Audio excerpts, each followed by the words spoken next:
Bonjour à tous, j'espère que vous allez bien et bienvenue dans ce brief hebdomadaire en date du 22 octobre 2024. Comme d'habitude, nous allons voir le calendrier économique, puis analyser le S&P 500, le Nasdaq et nous finirons par le Bitcoin. Donc le calendrier économique de cette semaine, le calendrier économique de cette semaine, pas très chargé. Donc aujourd'hui nous avons le speech de Christine Lagarde, donc voilà, on va voir qu'est-ce qu'elle va dire, mais bon voilà, ça va pas trop impacter la bourse, peut-être un peu le CAC 40. Les taux d'intérêt au Canada, ok, bon, re-speech de Lagarde, ok, donc hormis peut-être, ah non, même ça c'est la semaine prochaine, ok, donc cette semaine comme la semaine dernière, pas grand chose niveau calendrier économique. Donc le S&P 500, pardon. Donc alors le S&P 500 est toujours haussier, comme on peut constater. Donc il enchaîne de nouvelles ATH. Voilà, toujours haussier. Donc on peut voir que par exemple, il y avait une imbalance ici, même ici, même. Alors pourquoi je parle d'imbalance à chaque fois? Alors pour moi, les imbalances sont des bougies à fort volume. Donc fort volume, donc là les acheteurs pardon, ils ont défoncé tout le monde, donc là c'est des zones que les acheteurs vont défendre. Donc là on peut voir qu'à un moment donné le prix venu ici, très bien défendu, c'est reparti, donc on a comblé l'imbalance quasiment, c'est un petit bout mais bon voilà, comblé reparti. Après si on continue par exemple, ça a monté, donc ça a créé pour moi peut-être une team balance ici, pareil, travailler, reparti. Et puis si on déplace là, ici, pareil, travailler et reparti. Donc en fait les imbalances pour moi sont des bougies à très fort volume. Donc le prix va être réattiré par ces points d'intérêt là. Et c'est des zones qui vont être défendues. Donc là vous avez vu que les acheteurs ils ont défendu cette zone bec et ongle. Donc d'où l'énorme mèche.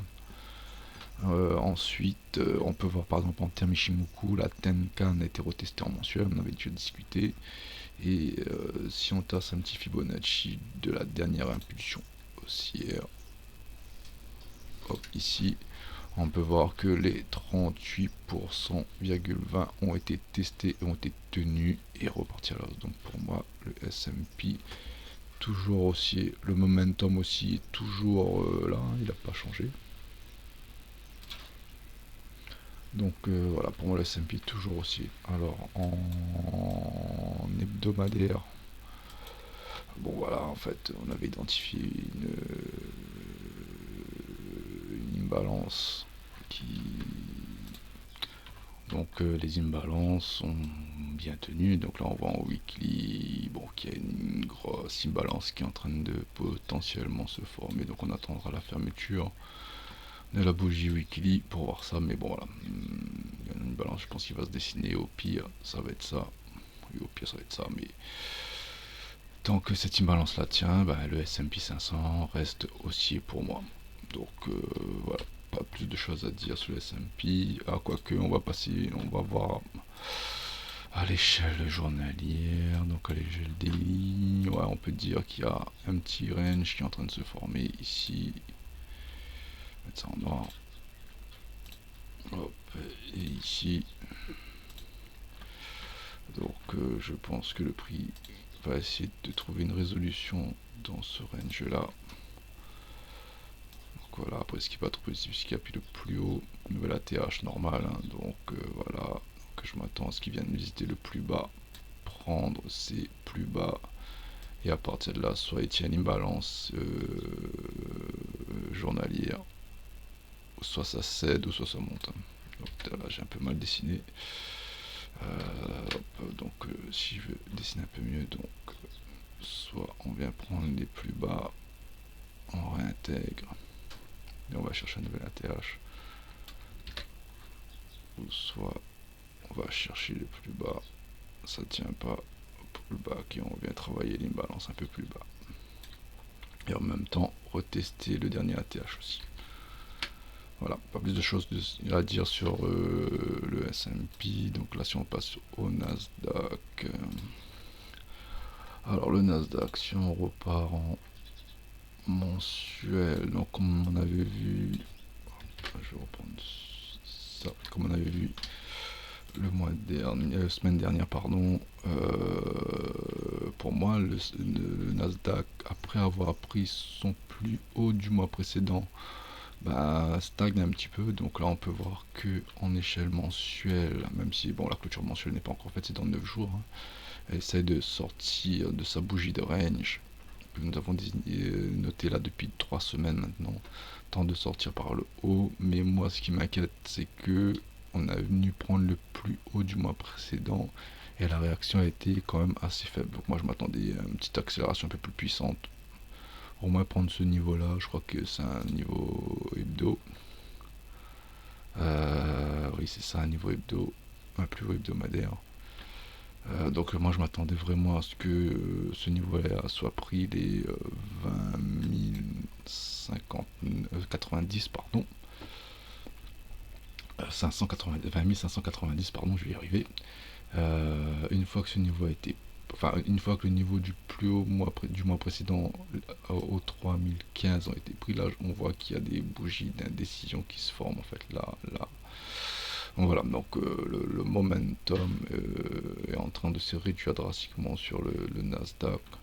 Par ailleurs, on peut voir que le Nasdaq a pris tous ses plus hauts hebdomadaires là, là. Bon, après il reste celui-là, c'est celui de la semaine dernière. Donc là, le plus mauvais scénario, ça serait qu'ils prennent ce plus haut hebdomadaire. Et tant qu'à faire finir le job, prennent ce plus haut là aussi. Et puis on réintègre le range. Si on réintègre le range, on va venir chercher au moins les 18 417 avec un milieu de range à 19 523. Mais par contre, si il y a un regain de force, bah, voilà, moi je m'attends toujours à ce qu'on vienne prendre ce niveau des 20 590 pile un nouvel ATH en journalier. On avait vu la semaine dernière que le Nasdaq tentait de sortir de son imbalance journalier. Donc ça fait un moment qu'elle est dedans, ça fait depuis. Donc là, on est venu tester fin septembre, on est ressorti, réjection. On est revenu, on va dire, début octobre. Et là, ça fait 1, 2, 3, 4, 5, 6, 7, voilà, une bonne dizaine de jours qu'on travaille là-dedans. On a essayé de sortir par là, on a réintégré. Pour ma part, c'est pas un très bon signe. Moi, je m'attendais, après avoir pris le plus haut du mois précédent, à ce que ça accélère. Et ben non, il y a une grosse réjection. Et depuis là, ben, on travaille toujours cette imbalance. Donc pour moi, le momentum, vous voyez là, le momentum était comme assez agressif. Et là, on voit que le momentum se réduit.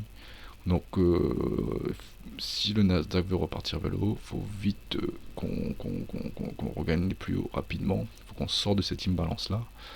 Et en cas de réintégration, donc en 4 heures, pardon, si on passe en échelle H4, en cas de réintégration, ben, attendez, on va passer plutôt en journalier, on verra mieux. On voit qu'on pourra venir retravailler cette grosse imbalance. Je vais masquer cela. On est en jour, je vais masquer exprès ça là. Donc on est bien dans celle-là, on a ça bien en tête.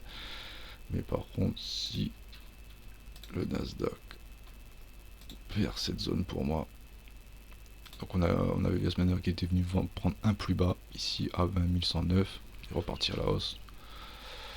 Donc voilà, si le Nasdaq perd cette zone, pour moi, il est fort probable que le Nasdaq aille refaire un tour un peu plus bas.